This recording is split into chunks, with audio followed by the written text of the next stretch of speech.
नमस्कार, NTV India news में आपका स्वागत है। मैं हूं साक्षी। पेश है आज की प्रमुख हलचल। सीधी रीवा को जोड़ने वाली ऐतिहासिक NH 39 टनल में आज उस समय हड़कंप मच गया जब टनल के अंदर से गुजर रहे एक कैप्सूल ट्रक के अगले हिस्से में भीषण आग लग गई। आग लगने के बाद ट्रक के चालक क्लीनियर जलते ट्रक से कूदकर भागकर अपनी जान बचाई। वहीं टनल के अंदर ट्रक में आग लग जाने से उसके अंदर से दोनों तरफ भीषण धुएं का गुबार निकलने लगा, जिसको देखकर लोग दहशत में आ गए। मामले की सूचना मिलते ही पुलिस प्रशासन टनल के अंदर फायर ब्रिगेड लेकर पहुंचे और तेजी से काम करते हुए आग लगे ट्रक पर पानी डालकर आग पर किसी तरह से काबू पाया। लेकिन जब तक ट्रक की आग पर काबू पाया गया तब तक लोगों की जान हलक में अटकी हुई थी।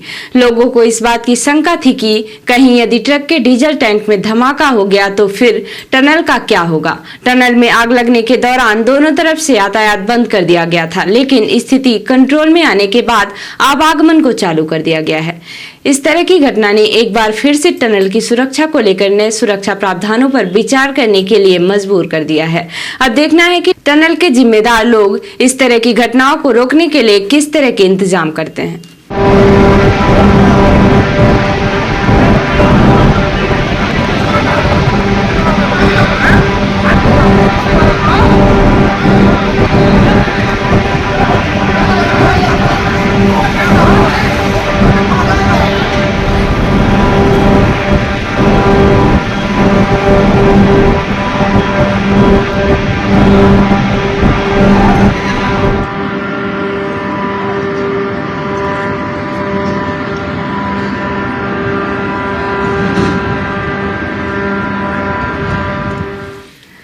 जिला सैनिक कल्याण अधिकारी कार्यालय के सम्मेलन कक्ष में 23 अक्टूबर को सीधी जिला के भूतपूर्व सैनिकों, विधवाओं, वीर नारियों तथा भूतपूर्व सैनिकों के परिजनों के कल्याण हेतु सैनिक सम्मेलन का आयोजन किया गया।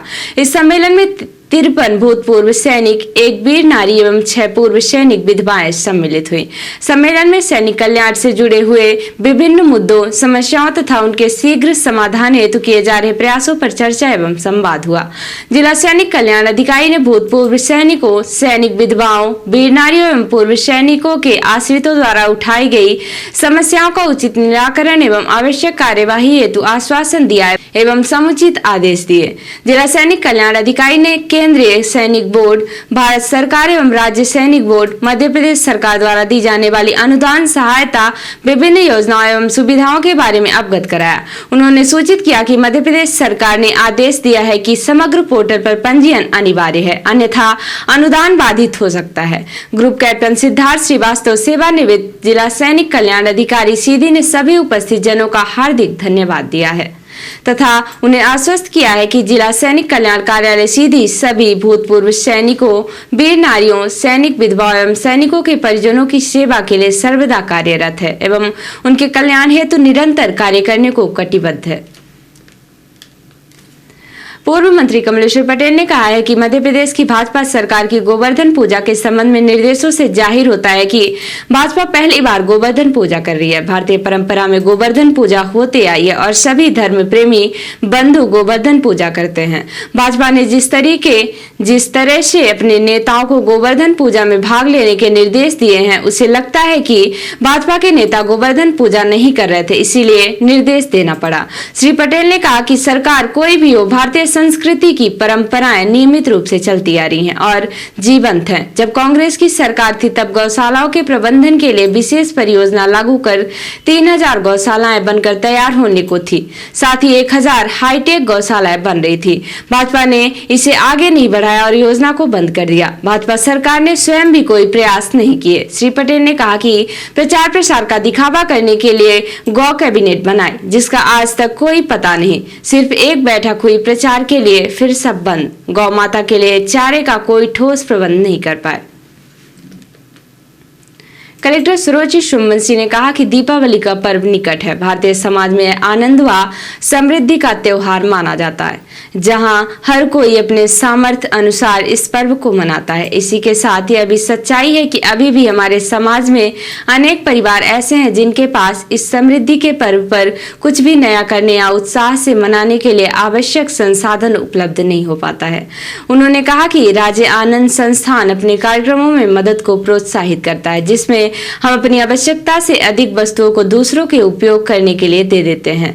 दीपावली का पर्व मदद की अवधारणा को अपनाने का एक बेहतर अवसर प्रदान करता है। इस संदर्भ में हर घर दिवाली अभियान का संचालन किया जा रहा है। इसके तहत आनंदकों के सहयोग से नगर में लोगों से संपर्क कर उनसे आग्रह किया जाएगा कि वे शहरों के संसाधन विहीन बस्तियों में रहने वाले घरों में भी दीपावली का पर्व अच्छे से मनाएं। इसके लिए उन्हें अपने घरों या अन्य स्रोत से अतिरिक्त सामग्री प्रदान करें।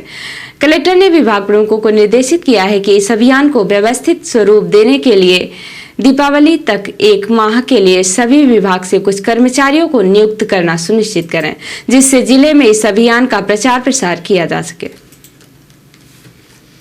उप जिला निर्वाचन अधिकारी ने जानकारी देकर बताया है कि आयोग से प्राप्त निर्देशानुसार विशेष संक्षिप्त निरीक्षण 2025 अंतर्गत दिनांक 29/10/2024 को प्रारूप मतदाता सूची का प्रकाशन समस्त मतदान केंद्रों में किया जाना है। उक्त के संबंध में कलेक्टर एवं जिला निर्वाचन अधिकारी की अध्यक्षता में दिनांक 29/10/2024 समय 2 बजे कलेक्ट्रेट सभागार में प्रारूप मतदाता सूची का प्रकाशन किया जाना है। उन्होंने मान्यता प्राप्त राजनीतिक दलों के प्रतिनिधियों को निर्धारित समय में उपस्थित रहने के लिए अनुरोध किया है। और अब से प्रादेशिक हलचल। दमोह में पुलिस ही कर रही शराब तस्करी। 20 पेटी अवैध शराब के साथ आरक्षक गिरफ्तार, एसपी ने सस्पेंड किया। छिंदवाड़ा में स्कूल में 10 साल की बच्ची को पीटा। परिजन का आरोप, टीचर्स ने रस्सी से बांधकर पंखे से लटकाया, हाथ में फ्रैक्चर। कांग्रेस की प्रदेश महासचिव ने उप मुख्यमंत्री को लिखा पत्र। स्वास्थ्य व्यवस्था की बदहाली पर जताई नाराजगी। और नरसिंहपुर में एम्बुलेंस से कर रहे थे शराब तस्करी। 45 पेटी अवैध शराब के साथ 2 गिरफ्तार, 1 आरोपी फरार। और अब से राष्ट्रीय हलचल। जम्मू कश्मीर में सेना के वाहन पर आतंकी हमला, 5 घायल। गुलमर्ग के नागिन इलाके की घटना। यूपी में उपचुनाव नहीं लड़ेगी कांग्रेस। सपा ने सभी 9 सीटों पर कैंडिडेट का ऐलान किया। डीएमके के भारत के नक्शे में अक्साई चीन, पीओके गायब। विवाद बढ़ने पर हटाया। और पुणे में पानी की टंकी गिरी, 5 मजदूरों की मौत, 5 घायल हुए।